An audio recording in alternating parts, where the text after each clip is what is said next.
I'm Michael Waldman, the president of the Brennan Center for Justice at NYU School of Law. I'm the author of The Supermajority: How the Supreme Court Divided America.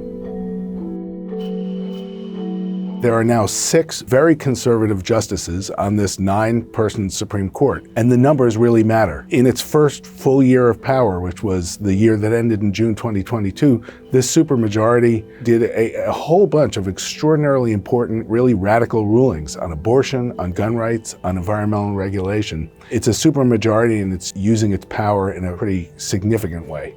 This supermajority didn't just show up one day. It was installed by a multi-decade political drive to push the court to the right, to have it be this force for very conservative policies. Some presidents don't get any appointments to the Supreme Court. Donald Trump got 3. He got to appoint Neil Gorsuch because the Republicans in the Senate had refused to even consider a nomination by Barack Obama for a whole year. Then you had Justice Kavanaugh, whose nomination was very controversial because of the allegation made against him during the hearings of sexual assault by somebody from his high school years. And then Amy Coney Barrett, who was rushed onto the court when Ruth Bader Ginsburg died just days before the election. And all the people who had said, oh, we can't conceive of putting somebody on the court in an election year, we have to hold off, they flipped around and pushed her through as quickly as possible.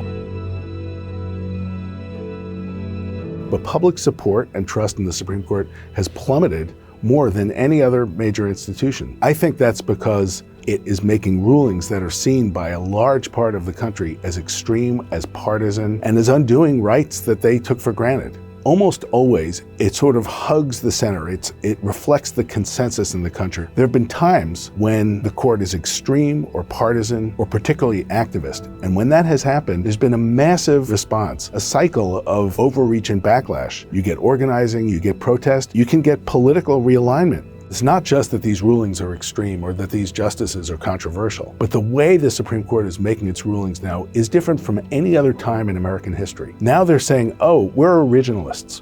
We're just following what they did back then, what they did back in 1791. That's not how the Supreme Court has made its rulings up until now. What it means is that the social views of property-owning white men in the late 1700s, many of whom owned slaves, those views now must govern the country on abortion rights, or on guns, or on many other things. If we really have this be the rule in our country, it's going to hurtle the country backwards in ways people don't fully grasp just yet. It's a radical approach, and these justices, for the first time, are flying that flag high.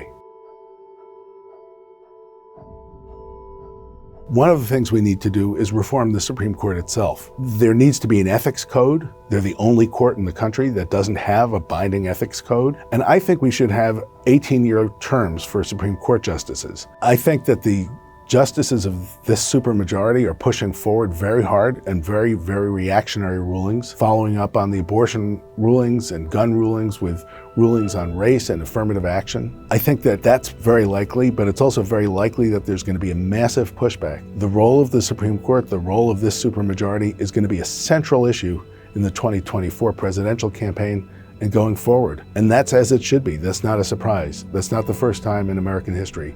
When the court overreaches, the public responds.